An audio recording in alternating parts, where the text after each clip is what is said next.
2 hari sebelum Erspo rilis jersey terbaru Timnas Indonesia, bocoran modelnya tersebar dan menuai kritik supporter. Tapi perkara Erspo tidak berhenti soal desain saja. Mulai dari transparansi tender hingga perubahan brand membuat PSSI mendapat sorotan tajam.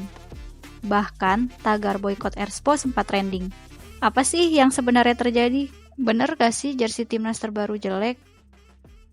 Ketika dikulik proses kreatif bikinnya dan ketika kita lihat jersey itu kita sandingkan dengan beberapa jersey negara lain, kita lihat yang katanya motifnya yang Echoes of Allegiance itu ternyata kalau di point out itu ternyata kok mirip banget dengan brand desainnya Premier League. Namesetnya juga kok ternyata mirip banget sama nameset Liverpool. Ini yang jadi problem gitu karena desain itu kan apa ya, ada istilah there's nothing new under the sun, karena desain itu pasti akan mirip-mirip satu sama lain, tapi bagaimana cara diferensiasinya lah yang membuat jersey ini punya karakter kita sendiri kan. Menurut gua nggak ada yang jelek dengan sendirinya desain itu, tapi kalau kita bandingin dengan segala hal yang ditunjukkan dari luar, kok ternyata mirip ini, kok ternyata kayak copy paste ini, kok ternyata ya ini dalam art, ya maksud gua ini orang kreatifnya gimana gitu. Apakah Anda kurang research, apakah Anda nggak tahu medan, apakah Anda meremehkan fans sepak bola yang nggak bisa bedain kok ternyata petir-petir Echoes of Allegiance itu kok mirip banget dengan brand desainnya Premier League.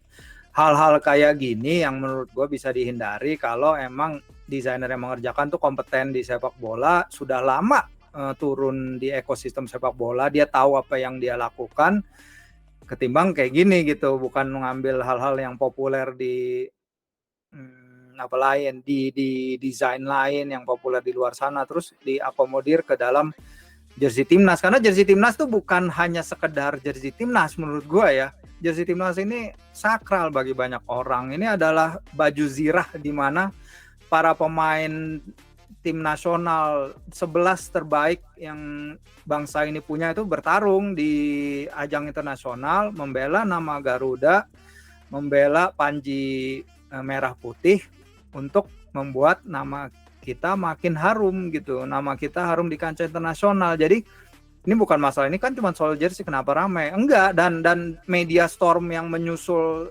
segala hal yang terjadi sejak launching pada tanggal 18 itu ya, ini bukti bahwa jersey lebih dari sekedar jersey. Timnas ini artinya banyak.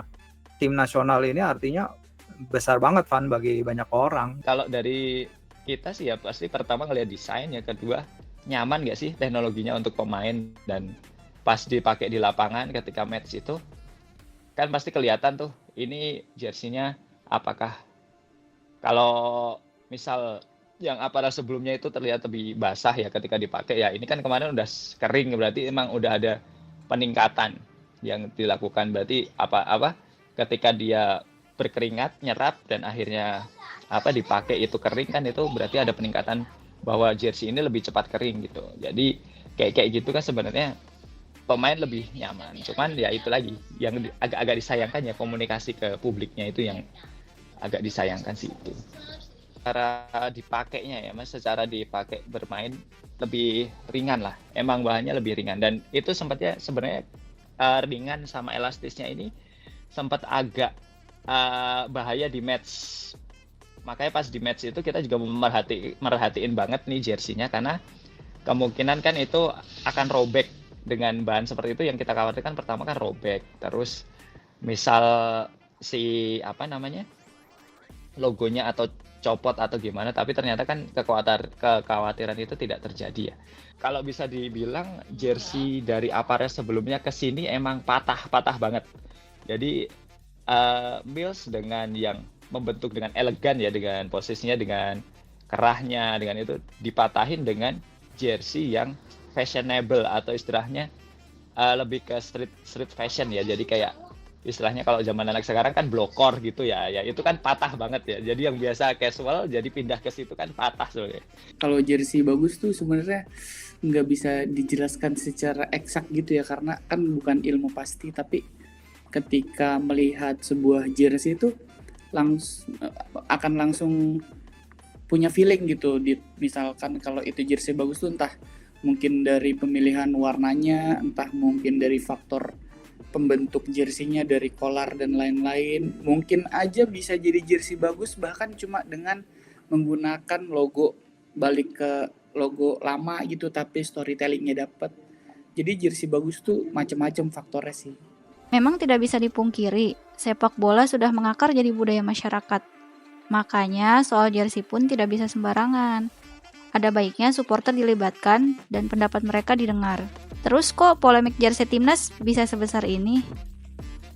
Komunikasi ketika menerima kritik, baik dari mungkin ya dari desainernya atau mungkin dari orang yang berkepentingan, itu akhirnya harus nyautin apa bahasanya ya, apa kayak menanggapi kritiknya itu satu-satu, dan itu dengan bahasa personal, bahkan menyerang langsung ke personal. Itu yang agak disayangkan sih sebenarnya. Jadi lebih ke situ. Jadi kayak komunikasi ke publik atau komunikasi ketika menerima kritik, toh ketika kritik ini diterima dan tidak perlu respon berlebihan, nanti di jersey ketiga atau misal ada jersey keempat atau ketiga gitu kan, itu bisa direvisi lah kritik itu, maksudnya masih bisa diperbaiki loh, tidak tanpa harus membuat menjadi gaduh atau viral. Itu kan sebenarnya kayak gitu sih. Dalam beberapa tahun terakhir emang ada kejadian besar lah di liga kita, yes.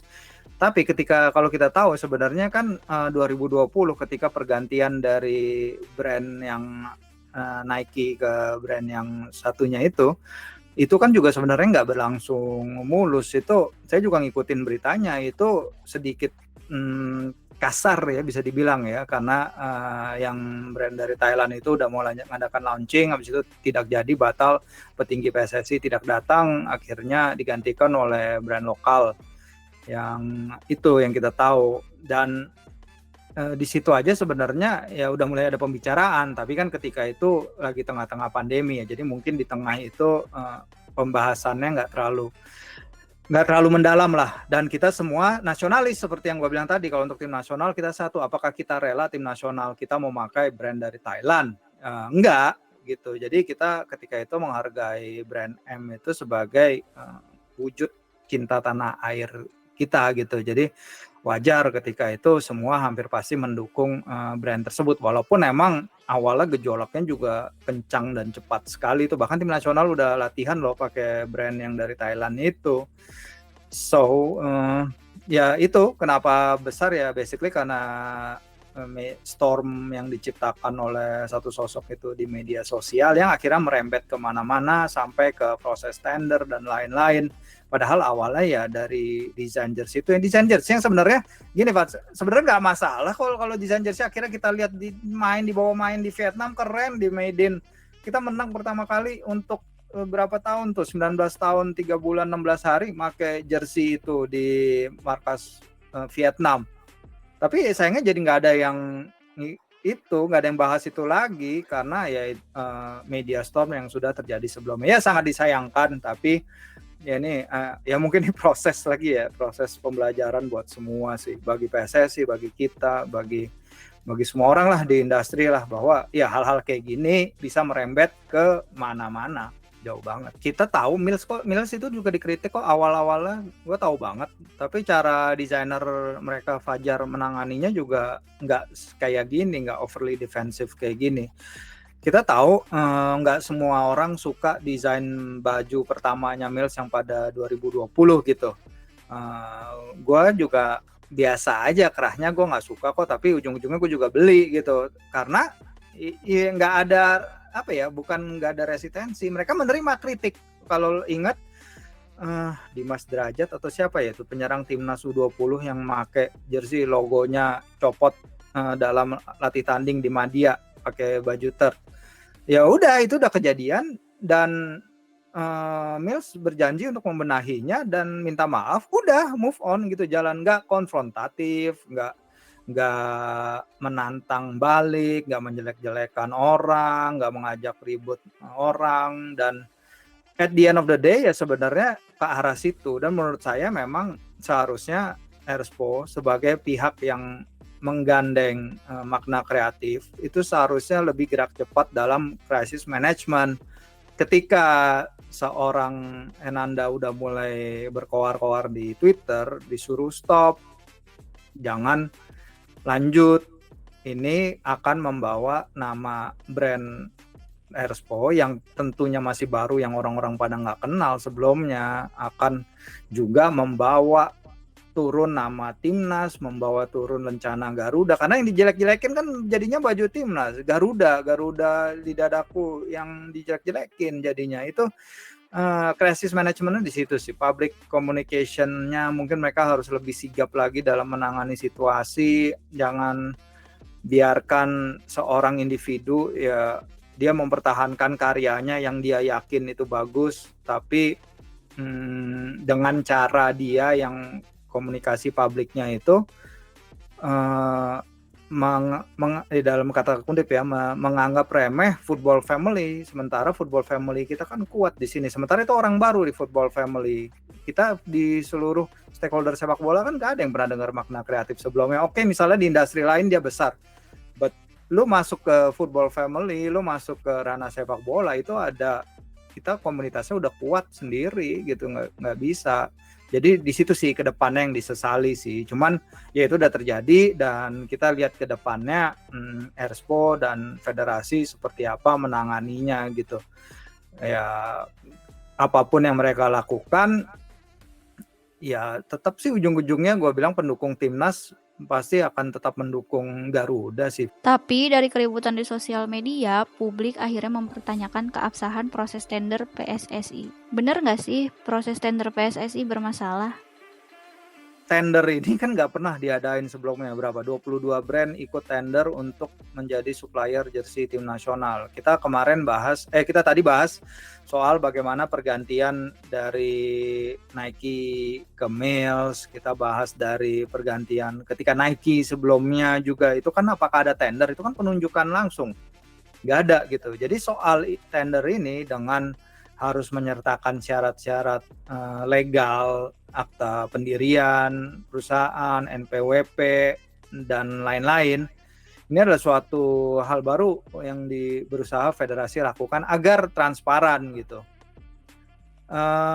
Memang jadinya muncul pertanyaan kepada kenapa yang menang Erigo, terus kemudian yang menjalankan tugas adalah Erspo, logo yang muncul. Kalau penjelasan yang gue dapat ya itu bahwa PT holdingnya Erigo yang ikut dalam proses tender, dan ketika menang si Sadat meminta agar kalau Erigo kok kayaknya lini bisnisnya kan lifestyle, anak muda gitu ya, jadi makanya mereka ingin bikin lini bisnis yang sports dan lebih high class, yang nggak masuk sebenarnya ke pasarnya Erigo. Dan ini sebenarnya gue udah tahu dari ketika sebelum setelah ya, sekitaran lah ketika Erigo ditunjuk, karena itu udah di antara anak-anak jersey udah ada pembicaraan seperti itu, bahwa Erigo kalau menang tender akan mendirikan lini bisnis baru yang lebih upscale lah istilahnya gitu. Dan kalau gue ngomong ke teman-teman, beberapa teman yang lain, memang pelaku-pelaku di industri ya hal itu bisa terjadi ya, dimana ketika suatu perusahaan memenangi tender, kemudian perusahaan itu membuat PT baru di bawahnya untuk menjalankan hasil dari proses itu gitu yang dia menangkan. Sebenarnya terjadi di bidang-bidang lain di luar sana. Dan secara aspek hukum memang gue juga ngobrol ke sports lawyer ya soal ini ya dengan Mas Cito Cumbadrika gitu. Gue bilang ke dia juga gue nanya ke dia soal aspek legal ini ada masalah nggak, dan dia bilang ya secara aspek hukum tidak ditemukan indikasi adanya kesalah langkahan atau apa deh istilahnya, walaupun memang kita nggak baca isi tendernya langsung ya. Dan itu yang ditekankan, walaupun memang secara etika mungkin bermasalah. Ini juga yang diungkapkan oleh teman gue yang juga pelaku aparel juga di Indonesia, nggak mau disebutin namanya, tapi dia bilang ya kalau secara legal hukum mungkin nggak ada masalah, tapi mungkin secara etika bisnis itu it's a whole other question. Mungkin aja ada suatu hal yang janggal ya, atau mengganggu lah ya ketika PTA menang tender tapi kok menjalankannya dengan bukan dengan nama itu, dengan PTB, which is bisa aja, tapi ini kan ya bisa aja, tapi secara etika itu dia mempertanyakan halnya kayak gitu. Jadi gue juga masih nanya kiri kanan terus pemain-pemain apparel jersey di kita soal aspek legalnya juga gue masih terus inilah coba kulik-kulik terus nih gimana ke depannya, ke apa mungkin ke depannya juga ketika proses tender dilakukan lagi apakah emang harus nama PT-nya yang diumumkan, karena yang jadi masalah itu kan yang diumumkan adalah brandnya kan, pemenangnya adalah brand Erigo bukan misalnya PT dari Erigo itu. Nah ternyata di dalamnya si para perusahaan itu masuk menggunakan nama PT mereka gitu. Dan kalau Mas Cito juga bilang apakah ini akan berlaku sama apabila brand lain yang menang gitu, apakah kalau brand lain yang menang, Dagadu yang menang gitu misalnya, apakah bisa disup lagi ke lini mereka yang juga bukan lifestyle gitu, kita kan nggak kenal Dagadu olahraga gitu, jadi apa mungkin mereka bisa bikin brand baru dan apakah itu diperbolehkan? Kayak gitu sih sebenarnya yang jadi polemik kan. Itulah mengapa transparansi menjadi penting. Transparansi kepada supporter akan meyakinkan bahwa pemenang tender memang berkapasitas. Dan transparansi ke peserta tender lain sebagai evaluasi agar bisa memperbaiki kekurangan. Apa sih yang bisa diantisipasi PSSI agar mencegah polemik sebesar ini terjadi? Kalau gua bilang ya PSSI seharusnya juga bisa menekan suara-suara itu sebelum jadi bergulir kencang, tapi kan kita tahu bergulirnya juga lumayan cepat ya, semua itu ya terjadi mungkin dalam waktu sehari 2 hari gitu. Bahkan ada satu momen yang dimana plot twistnya itu yang ternyata Magna belum dibayar Erspo, padahal Coach Justin udah bilang udah dibayar, ternyata Sadat mengaku Coach Justin udah dibayar tapi ternyata belum. Nah itu kan terjadi pas kita mau sahur gitu, gue inget banget gue ngikutin tuh sampai jam 3 pagi, jam 4 pagi. Jadi emang dalam hal ini GSI sebagai pengelola segala aset timnas ya, bisnis, marketing dan lain-lain itu memang nggak mau ya dibilang kecolongan juga. Mereka marah, iya pasti mereka marah, tapi ini harusnya mereka komunikasikan dari awal gitu. Kalau misalnya ada hal-hal seperti ini yang membawa jelek nama brand timnas, seharusnya Erspo itu juga kena penalti menurut gua, karena brand federasi terbawa, timnas Garuda juga terbawa, dan paling pelik juga nama Erick Thohir sampai ke bawah, sampai PSSI 1 sendiri ke bawah ya. Dan itu berdasarkan dugaan-dugaan, berdasarkan asumsi-asumsi yang bertebar di luar sana. Kebenarannya kan ya harus dibuktikan. Kalau soal itu nggak bisa kita bilang itu sebagai fakta, itu kan hipotesis banyak orang aja. Jadi ya pelajaran sih kalau gue bilang si fans. Di satu sisi GSI kan sesuatu hal yang baru dihidupkan lagi sama PSSI era Erick ya, sebenarnya tujuannya bagus, tapi ya ini proses bagi mereka juga untuk learning, untuk bisa mengetahui lagi ya, emang nggak gampang gitu di dunia sepak bola, nggak bisa digampangin crisis management seperti ini gitu sih. Mungkin transparansi dari dokumen di tender itu, misalnya yang ada persyaratan yang memperbolehkan kalau misalnya PTA menang, PTA boleh menunjuk boleh menunjuk anak perusahaannya untuk menjalankan, atau misalnya PTA bahkan mungkin boleh menunjuk perseorangan untuk menjalankan. Sebenarnya itu sih, selama ya mungkin keterbukaannya di situ aja, legal dokumen di tender itu, karena sekarang ini mungkin juga dari aspek legal dari Mas Cito lagi, dia mengutarakan mungkin secara hukum, secara legal ada indikasi GSI ini terlalu menggampangkan prosesnya, karena ketika gue wawancara Marshall dan Sadat, dia bilang, kemudian Mas Marshall bilang kan, Sadat nanya ke gue apakah boleh bikin brand lain yang dijalankan, terus Marshall bilang for sure silakan, gini jalan ini aja, bikin lini baru lain itu, bikin PT baru, dan itu yang menjalankan nggak masalah, karena dia memakai analoginya adalah ketika MTech menang tender, yang menjalankan tender untuk broadcast timnas, yang menjalankan tender adalah video.com, atau misalnya Nike holdingnya menang tender untuk bikin line jersey yang menjalankan Air Jordan-nya, itu nggak masalah buat dia gitu. Secara swasta itu nggak masalah. Jadi ya kita harus tahu itu sebenarnya dari PSSI. Apakah dari legalnya sudah dijelaskan sejak awal kalau emang diperbolehkan subkon kayak gitu. Dan di luar sana sih subkon kayak gitu nggak masalah ya. Udah beberapa kali di area umum kok terjadi seperti itu. Iya, PSSI sih kemarin ngasih ke gua snippet ya, bagian dari dokumennya mereka yang terutama terkait syarat teknis mengikuti tender.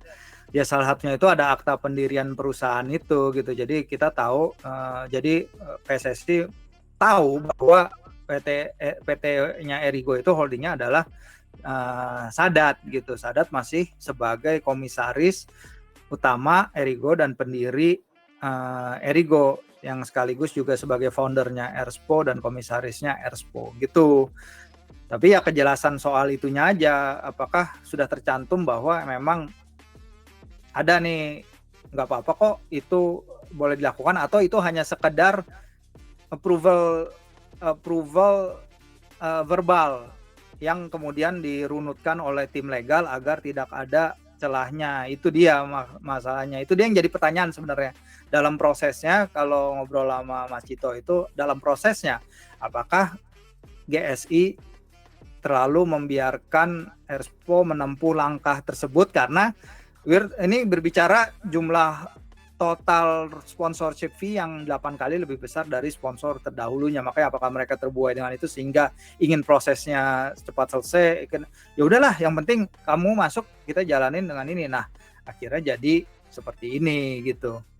Padahal ya kalau bicara ada yang bilang it's okay, ada yang bilang nggak masalah, itu pernah terjadi, tapi ada juga yang masih mempertanyakan, emang banyak ya.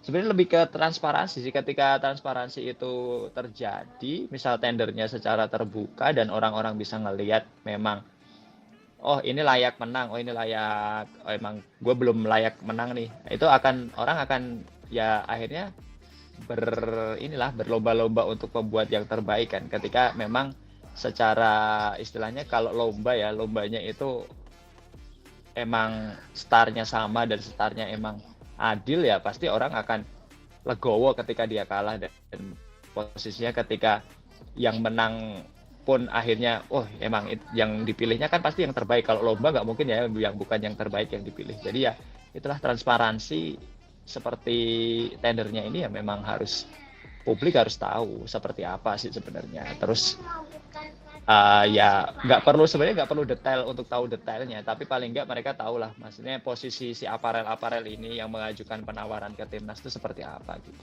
Ya masih merasa kayak kurang transparan, apalagi kan kita nggak tahu ya, kita kan nggak tahu kemarin itu sejauh apa, karena posisinya kan akhirnya yang menang sama yang akhirnya megang kan juga beda, dan katanya memang tidak satu ranah. Ini kan itu kan agak aneh lah maksudnya, tapi ya itulah transparansi.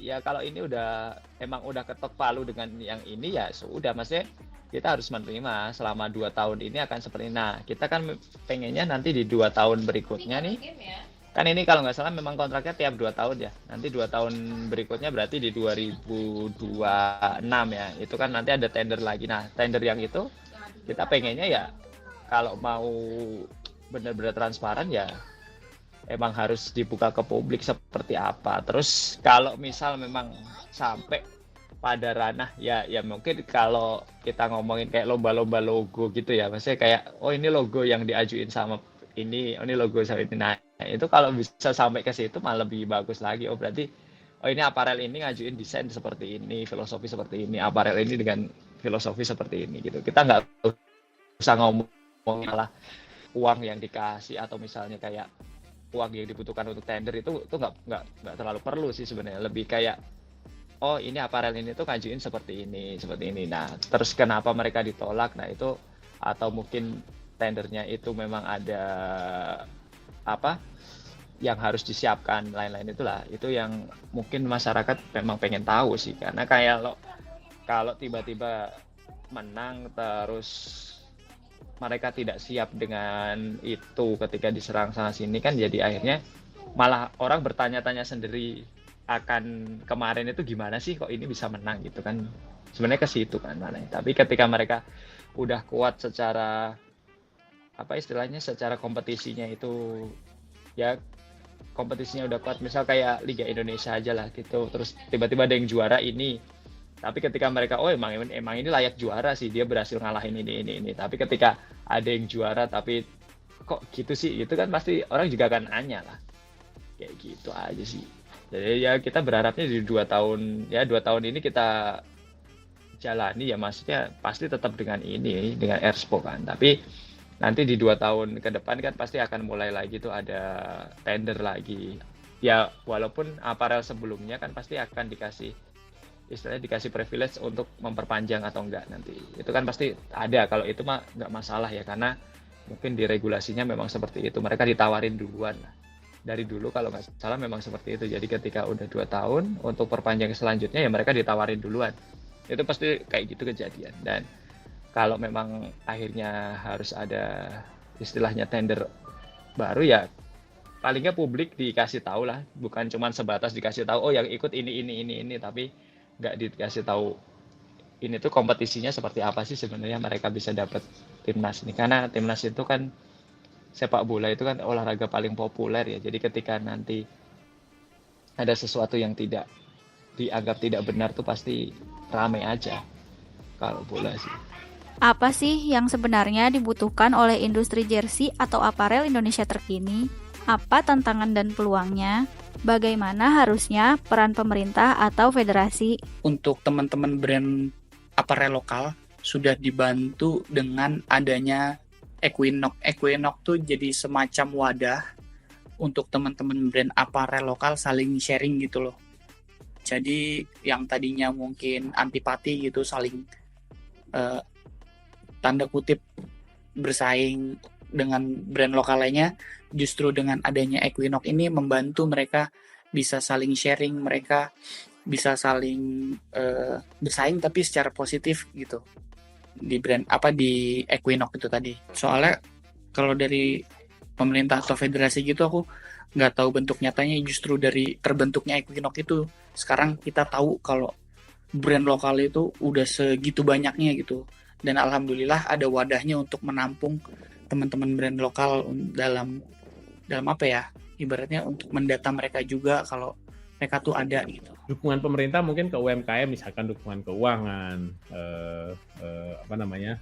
terus akses market gitu kan. Ada beberapa aturan-aturan regulasi pemerintah yang menurut gua agak cukup menghambat produk-produk ini produsen ini karena gua sendiri kebetulan pernah bantu salah satu brand luar gitu kan untuk masuk ke Indonesia dan ngelihat nih challenge-nya apa. Karena itu brand luar secara finansial mereka lebih maju dan mereka punya kapasitas untuk memenuhi apa yang di request pemerintah. Tapi ketika ngomong ke brand-brand di bawahnya yang masih UMKM ini mereka punya tantangan nih buat memenuhi regulasi itu.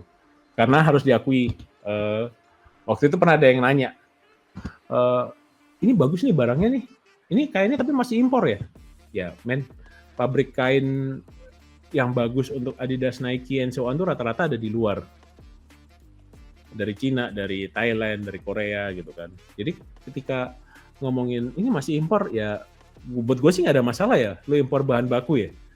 Tipikal bahan jadi dan brandnya ada di Indonesia gitu. Kalau Nike made in Indonesia nih. Emang sih bahan jadi di Indonesia, bahan bakunya impor. Tapi kan sebatas bikin, kita kirim. Yang dapat duit paling banyak yang punya brand, si Nike, Adidas, Puma. Tapi kalau brandnya di Indonesia, mereka juga merasakan manfaatnya nih. Multiply harganya tidak hanya harga produk yang dijual, tapi harga brand kan value-nya beda nih ya. Ketika ngomongin lo beli Nike, let's say lo beli sepatu Nike itu kan ada harganya yang jutaan gitu kan. Misalkan Jordan 1 Dior yang bisa sampai mungkin ratusan juta sekarang. Lo willingness untuk beli ratusan juta. Harga sepatunya berapa sebenarnya kan? Awalnya cuma 2 juta dijual sama Nike. 25 juta mungkin yang dijual. Bisa melipat. Lo beli karena brand value dia gitu.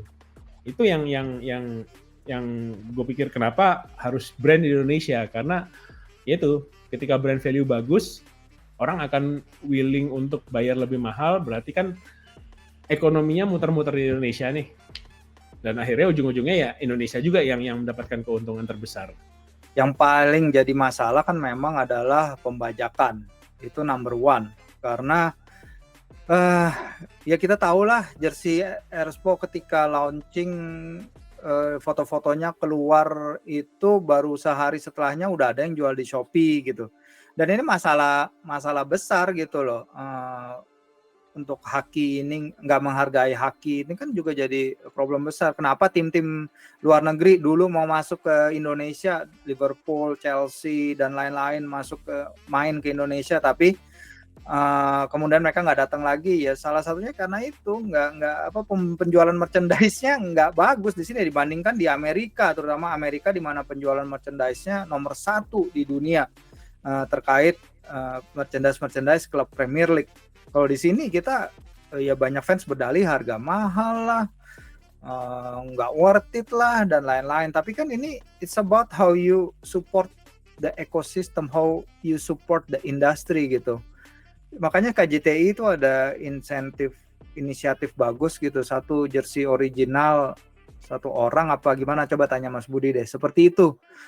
Mereka ada inisiatif itu bahwa ya kalau cuma punya 1 jersey nggak apa-apa, tapi jersinya original gitu. Kalau gue juga uang pas-pasan lah, bayar KPR, sekolah anak dan lain-lain. Tapi gue jadi sesuaikan kapasitas gue membeli jersey dari ketika gue masih sendiri hingga sekarang gue berkeluarga gitu. Jadi tapi objektif utamanya adalah semangatnya ada tetap membeli jersey original, walaupun itu gue nabung sebulan 2 bulan itu gitu. Tapi kan kita tahu di luar sana banyak yang ya karena satu dan lain hal yang sehingga mereka inginnya ya gue harus punya jersey terbaru nih, tapi gue nggak bisa nih beli yang harganya 600.000 mungkin, apalagi nyampe 1,2, ya udah gue cari KW-nya aja. Nah walaupun ya udah diturunin nih, misalnya Erspo yang terendah tuh berapa, 200, 150 gitu, tapi pasti nanti di luar sana ada aja yang jual 100 gitu, 50 gitu, gue yakin ada gitu. Jadi ini yang bikin industri aparel di kita ya, merchandising ini yang challenging gitu, karena mereka jualan ketika timnas tanding, mereka jualan depan Kemenpora, jualan depan TVRI juga aman-aman aja tuh, nggak ada yang ini, nggak ada yang grabback apa gimana gitu ya. Dan ini kan yang dari tahun ke tahun belum ada solusinya. Sebenarnya ya itu sih, bagaimana melawan pembajakan itu, Haki itu yang tentunya akan membuat industri ini sulit mencapai potensi seluruhnya gitu. Karena kalau dibilang 200 juta masyarakat Indonesia atau sekian itu 80%-nya pencinta timnas, tapi kalau 80%-nya itu mayoritas beli jersinya KW, ya gimana bisa support timnas kita gitu loh. Itu sih sebenarnya sih salah satu challenges yang harus dipecahkan ya ke depannya ya, lebih digalakan lah. Jadi jangan cuman bea cukai galaknya ke orang-orang yang mau bawa barang dari luar aja, tapi orang-orang yang di dalam ini juga harus dibenahi gitu. Backingannya siapa harus dibenahi juga. Kita kan nggak tahu siapa yang backingannya di balik pembuat jersey KW itu gitu. Iya, jadi bukan PSSI ya, ranahnya PSSI. Gue nggak tahu nih Kementerian Perdagangan atau siapa deh yang melindungi soal hak cipta ini, yang harus lu turun aja deh kalau timnas tanding gitu. Lihat aja ada berapa banyak jersey KW yang terjual gitu. Dan akses untuk mendapatkan jersey original, apakah udah jalur produksinya udah ideal juga sehingga kawan-kawan bisa membeli jersey yang original dengan mudah gitu. Apakah stoknya mencukupi, apakah supply-nya bisa disalurkan dengan cepat ke teman-teman yang lain. Ya itu salah satunya gitu, untuk kesadaran untuk membeli produk yang asli dalam konteks kita harus mendukung industri dalam negeri.